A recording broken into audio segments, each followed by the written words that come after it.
A humanitarian crisis in Haiti is reaching new extreme heights, according to a new UNICEF report released today. Nearly 3 million children, the highest number on record, need support there.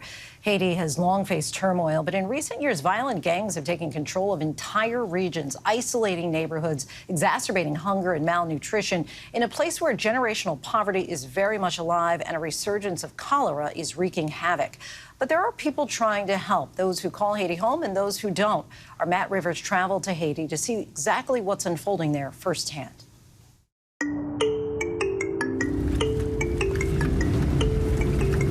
Deep in the heart of Haiti's breadbasket, an area called Artibonite, this small farm grows one of Haiti's most beloved fruits.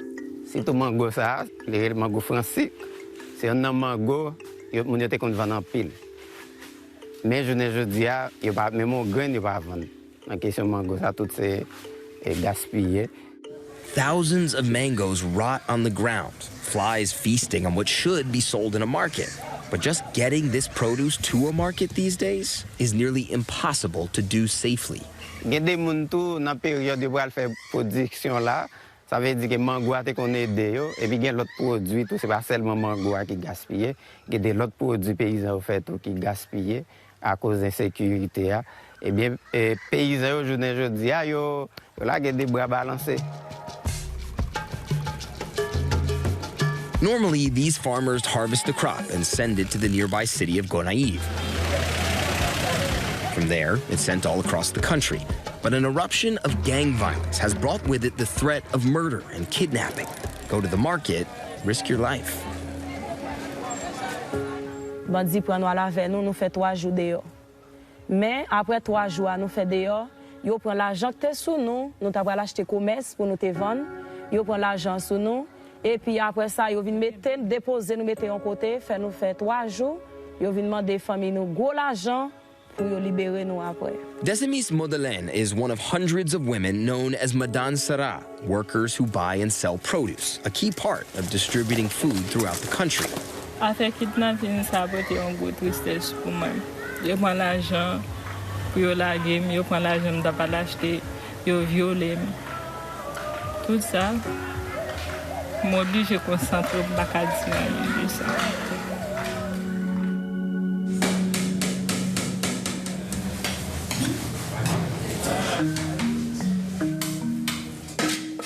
With markets inaccessible, the UN's World Food Program, or WFP, is trying to help, setting up a small market where they buy produce directly from farmers. You guys are buying from local farmers, that's the idea. Straight from local farmers. Thousands of local farmers are able to earn some income, make some money, even during this crisis, thanks to this program. Normally, when there's not so much gang violence, they can just sell at another market here. Right. But because of the violence, they can't sell their food there? That's exactly right. The violence has harmed markets. It's a disrupted trade, and farmers can no longer do what they do, which is bring their goods to market and sell them because they're threatened of being kidnapped, they're threatened by violence. So even though this market looks incredibly busy, it's actually not as busy as it used to be? It's not as busy as it used to be. Some of the larger shops here have become shuttered. They're closed entirely because it's too dangerous to operate in this context.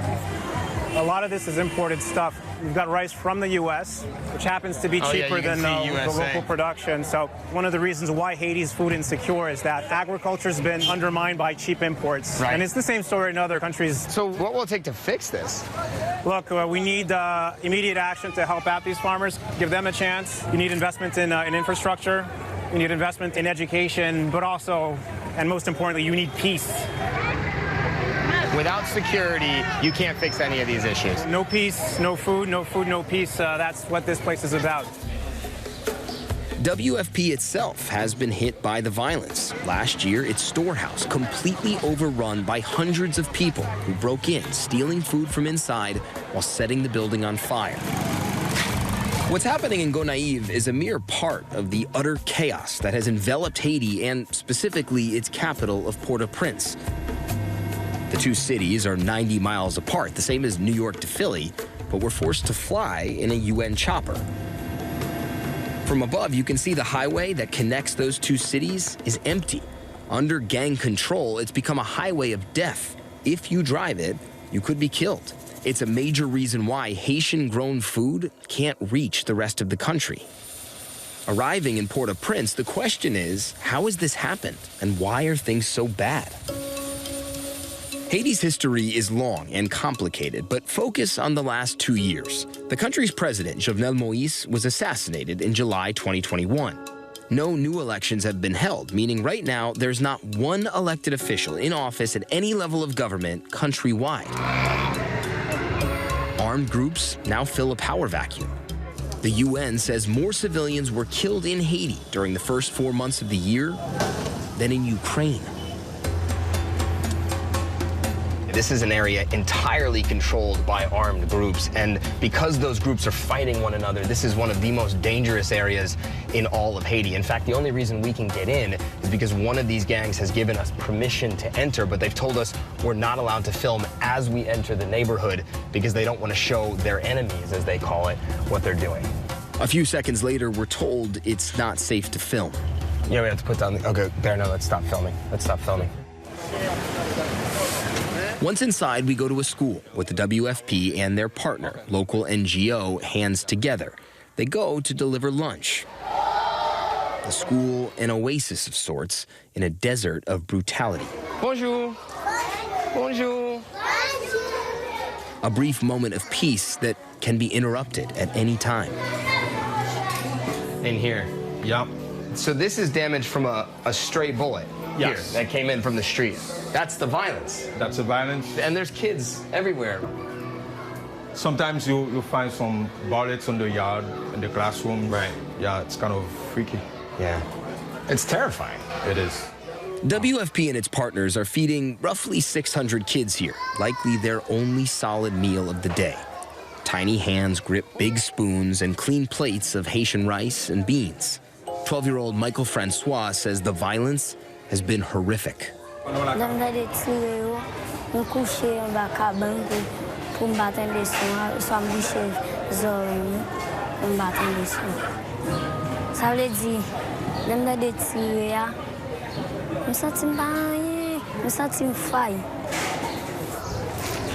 He walks us over to his house right nearby the school. Inside, he and his mom show us the bed that he hides under when the shooting starts. His neighborhood is bleak and not getting better. When the violence gets bad enough, sometimes this neighborhood can be completely cut off from the outside world for weeks at a time. That means no drinking water coming in, no food, no trash pickup. Hundreds of people have died here in this neighborhood as a result over the last few months. What's happening here is the definition of a humanitarian crisis. Filling the void are so-called mud pies, eaten in Haiti for a long time, but never as a primary source of food, until now. What's happening here? It's a place where they made the mud pie. It's called mud pie. We call it mud pie. So how are they made? They use the mud, they add up salt and butter, they mix it together. They use like something to make it smooth. No one wants to eat this. Yeah, but if you're starving, you get to. At this hospital, a few miles outside of Cité Soleil, mothers bring in their malnourished children. Paulette just brought in her son, Marvin's, for treatment. So a nurse just weighed Marvin's here using this scale. He was about 9 kilos, that's roughly 20 pounds. Marvin's is 4 years old. My son is just shy of 10 months old. They weigh the exact same. Paulette fears she can't care for her son. Today, she's considering giving little Marvin's up for adoption. As a doctor, as a pediatrician, how difficult is it to see this happening in your hospital on a personal level? It affects me because the numbers are rising. The children are really in bad condition. Dr. Florence Sine is the director of pediatrics here. She's never seen things this bad, not even after the earthquake in 2010. Today alone, she's treating a half-dozen severe malnutrition cases, often paying out of her own pocket to do so. I would imagine when you became a doctor, that wasn't necessarily what you imagined. This is what I keep saying. But once you are in it, you can just look at them this way, knowing the situation, and let them die like this. I can't let them die. Amidst the hunger and the violence, hundreds of thousands of Haitians have fled abroad, often to the U.S. Many have tried to take advantage of a Biden administration parole program to get in, but if that doesn't work, some get desperate. We're on our way to a boat that's going to take us to an island called Turtle Island just off the coast here. That's where all the migrants that are trying to get to the U.S. are taking off from. Arriving here to the island is the first step in an incredibly dangerous journey for migrants heading for Florida. Bonjour. Ça va? And this man will help them do it for a price. Activité me fait sous île. Moi c'est mener moun pour des paix au Cap, Miami, États-Unis. The boat can take up to 100 people, many of whom sail down below.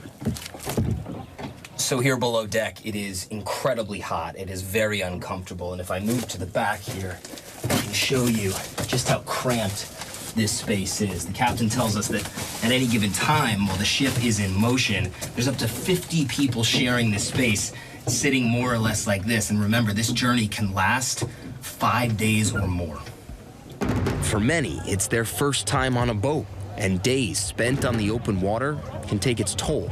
When people break down mentally, the smuggler tells us what he does. Les moun ou parti a moun nan, ide nan fond, il gen folie, ou marche avec so derrière, ou vinn mettre là, ou mettre à pied nan ma, ou prend un code. With this? Yeah, ou prend code ou marée, ou prend de l'eau, ou vide sous lit, ou tempérer pour demander qui ça t'a passé, comment il senti. Si des vomi la vomi ou ka tempérer ou faut mettre couche à terre quand c'est pour prendre forme corail. Comme ça, si maladie, même 3-4 moun, ou prend au marée, ou prend de l'eau dans la mer, ou vide sous yo, puis ou ka comprendre forme corps parce que les moun nan lè en lè. No one would choose to take this kind of journey, but many here see it as their only option. On the island, Jeanette is a would-be migrant, waiting for the smuggler's boat to leave so she can try to go to the U.S. She says she's out of money, staying in this hut with no power or running water. Pour mal travail, pour me travailler, pour me sabler comme moi, pour m'occuper petite moi maman et en même temps famille. Jeanette is traveling with her friend Keisha, who says for her this journey is about the future. Et pour me chercher la vie meilleure, pour me aider famille. Moi j'ai un petit monde qui a 6 ans. Bon, on connaît la vie en so chance lié et puis gon monde qui te relève. Moi tant mieux et me t'ai décidé de participer.